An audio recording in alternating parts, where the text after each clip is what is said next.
Iba't iba ang naging reaksyon ng mga kababayan nating nakapanood sa pagtanggi ni Chloe San Jose na magpa-interview sa media kagabi, August 13. Kasama pa rin ang two-time Olympic gold medalist na si Carlos Yulo, jowang si Chloe sa pagbabalik nito sa Pilipinas matapos ang matagumpay na laban sa 2024 Paris Olympics.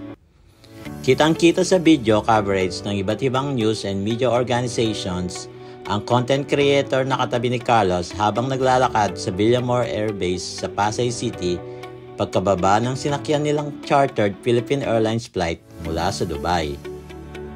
Talagang nakikitang pinagkakaguluhan ng media si Carlos pati na ang iba pang mga atletang Pinoy na nagbigay ng karangalan sa bansa. Napanood namin ang video sa social media kung saan masayang makipag-selfie si Chloe sa ilang kababayan nating sumalubong sa delegado ng Pilipinas sa Paris Olympics. Ang isang bahagi ng naturang video ay nilapitan ng GMA News anchor at TV host na si Maris Umali, ang girlfriend ni Carlos, at tinangkang mag-interview.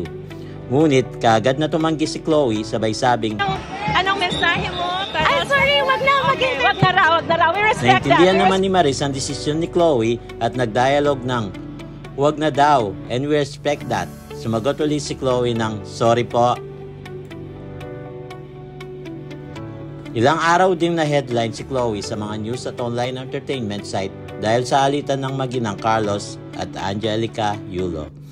Tinawag din siyang epal na girlfriend dahil palagi siyang nakadikit at nakabuntot kay Carlos.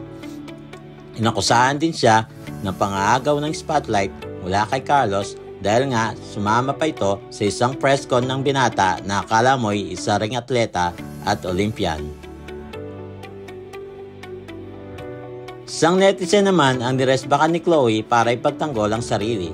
Aniya, kahit kailan daw ay hindi sila nagpa-interview sa media at hindi niya kailanman inagawan ng eksena si Carlos.